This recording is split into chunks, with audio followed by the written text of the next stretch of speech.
Panawagan ng isang eksperto sa publiko maging wais sa mga gastusin.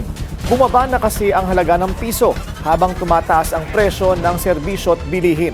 Yan ang agenda report ni Che Sulit.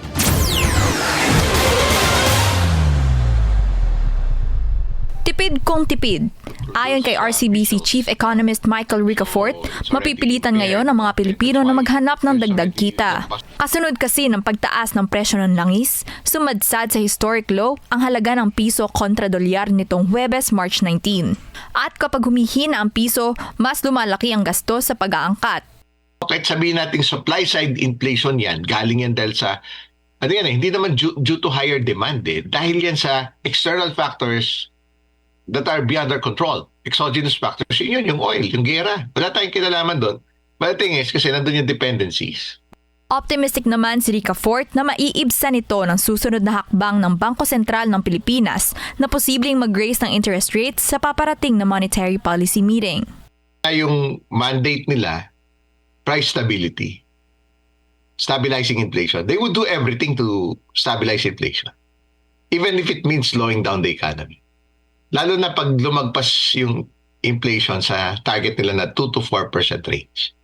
Para naman kay Federation of Philippine Industries Chairperson Elizabeth Lee, maaaring makatulong sa exports ang humihinang piso. Pero giit niya, isa itong double-edged sword lalo sa local manufacturers. Para sa mga umaasa sa imported raw materials, mas tataas ang production costs. Pinakaapektado ang micro, small, and medium enterprises na may limitadong kakayahang labanan ng paggalaw ng exchange rates. Sang-ayon dito si Brian Ang, Vice President for Trade and Industry ng Philippine Chamber of Commerce and Industry. Sinabi ni Ang, asahan daw ang mas mahigpit na inflationary pressures na makakadagdag sa bigat sa bulsa ng mga Pinoy.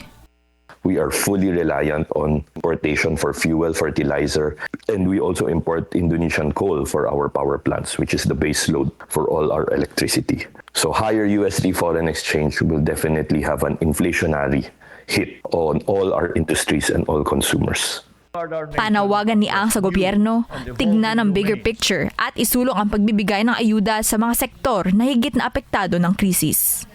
Para sa agenda, Che Sulit, Billionaire News Channel. Manatiling nakatutok sa Billionaire News Channel. Sumubaybay sa aming social media accounts at mag-subscribe sa aming YouTube channel para sa mga eksklusibong balita at storya.